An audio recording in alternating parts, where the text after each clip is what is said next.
All right, so I usually stick to the domestic front, but I'll talk a little about foreign affairs here with what's going on in Gaza, the total devastation that is ensuing. The Israelis and the Palestinians are at war again, um, bigger and bloodier than ever, and this goes back thousands of years, and this is just some of the most barbaric displays of war and terror and misery and human suffering we could witness is going on between these two factions. One thing I keep seeing in the media, though, this is more of an indictment on the media, not really what's going on over there, though we can talk about all of it. The media has framed the narrative that Israel isn't the aggressor, that they are the victim, and in some respects they are. They were attacked. But nobody is asking why the Palestinians did what they did. Why did they do a sneak attack? Why did they take out so many innocent lives? No one's asking why. You'll notice this. You'll notice this the more you watch mainstream media. No one is asking the question why. Now, listen, if you're a journalist, I would think that the question why is pretty high on the list. But we don't have journalists here. We have propagandists, okay? And propagandists do a lot of omissions, and they're omitting the question of why did the Palestinians do this? Why would they do something so savage? And they have automatically sided with Israel and their misery and suffering and completely omitted from the coverage the misery the Israelis are inflicting on the people of the Gaza Strip, primarily, which the Human Rights Campaign has said is ostensibly an open-air prison. No one can get in or out. You cannot get out by sea. You cannot get out through Egypt. You cannot cross the border. It is a fortification. It's about 25 miles long, the Gaza Strip. And you can't get in or out. It's been blockaded ever since Hamas took over, which is, they are extremists. Let's get this clear. Hamas is an extremist group leading Palestine, and this is very unfortunate. But so the Palestinians have been under blockade for 15 years at least, right? Israel controls all of Palestine's water supply, their electricity supply, their diesel supply. And someone was saying that the Palestinians regularly only get 4 hours of electricity a day. There's mass poverty. There's over 65% of the population is unemployed. There's 820,000 children living there, and they're just pancake bombing them.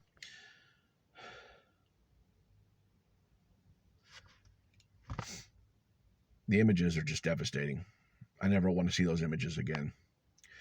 I don't want to see these toddlers, these newborns being pulled out of the rubble from Israeli airstrikes. And listen, I know Hamas has visited savagery upon the Jewish people too. Both are extremists. Both are led by extremists. Benjamin Netanyahu is an extremist right-winger. Hamas is an extremist group of people. This is where these factions are at. So it's going to be deadly. It's going to be primal. It's going to be the worst humanity has to offer us on this earth between them. It has for thousands of years. But the media is all siding against the Palestinians and just dehumanizing them in the process. And I find it disgusting. I think it should be called out. You should be watching for it in media. If you see it online, call it out in the comments, wherever you're at, because this is ridiculous framing I'm seeing by mainstream media outlets and even some online reputable smaller outlets. Like, they're just omitting that the Palestinians, their plight is absolutely worthless, and you can just bomb at will 2 million people on a 25-mile strip of Gaza because you want to. And it's these are war crimes. It's plain and simple what's going on there. And anyone propping up Netanyahu's government as something good, as the good guys, or framing them as the victims here, just isn't doing the journalism that they claim that they do on a regular basis. They're not getting the facts on the ground right at all. And Netanyahu needs to be condemned as well, because our tax dollars are going to support the Israeli military, who is right now destroying the Gaza Strip. These people have nowhere to run. They have nowhere to flee to. And they're just leveling cities right now and just pulling, like I said, pulling dead children out of the rubble. The videos are on Instagram. They're the most disturbing thing I've seen in a long time. And it's earth-shattering misery. It's something, I don't know how a human being copes with this trauma from here on out, like the people affected and the people surrounding them. And it's such a level we're not used to dealing with and not used to seeing, the level of savagery. But anyone propping up Netanyahu's government as the good guys couldn't be more wrong, okay? There are extremist factions on both sides of this, and we should be condemning all of it. We should be condemning Hamas. We should be condemning Netanyahu, okay? Because these guys have taken it to a level of just unbridled savagery. And there's no validating any of it. None of it. There's no context where I can say, okay, that they had to go there, or this is what was coming to them. No.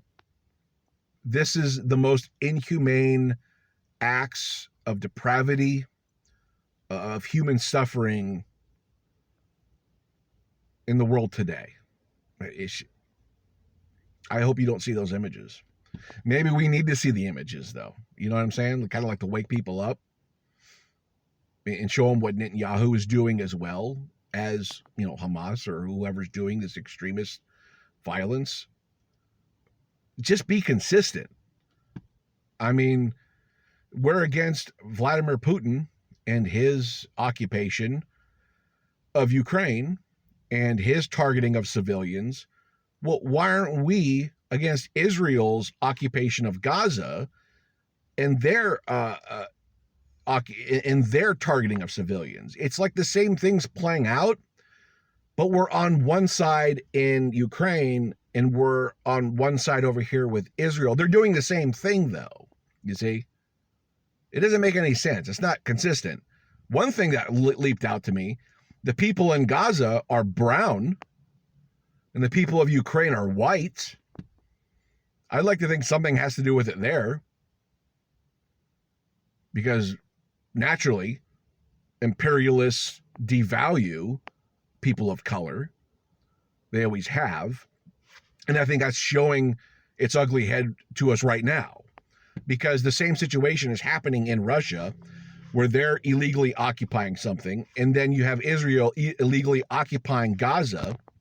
We should be on the side of the people who are captive or who are being invaded and held hostage and whatnot. Doesn't make any sense, guys. It really makes no sense. So, sounds like racism to me. I don't know. I understand why we go to bat for Israel. There's not much democracy in that part of the world, and we're trying to prop them up as a democracy and feed them our money and to build them up and to fortify them into a democracy. And so hopefully democracy can flourish in the Middle East. Like, I get some of this stuff, right? Like, this stuff sounds pretty basic. But if those same people are committing war crimes, why is Biden out there championing them and just omitting the Palestinian suffering?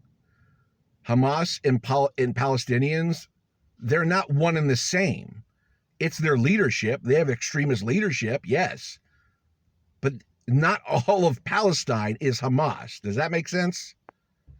Seems like everyone just wants to throw them all in as extremists, demonize them, make them less important, making their plight completely dissolved. And it's sickening to see my government do this. I'm really sickened, saddened, and disappointed in the Biden administration for just completely erasing innocent Palestinians in this dialogue.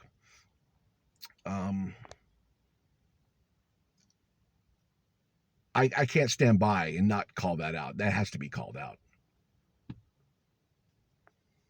I don't know. Let me know your thoughts down in the comments.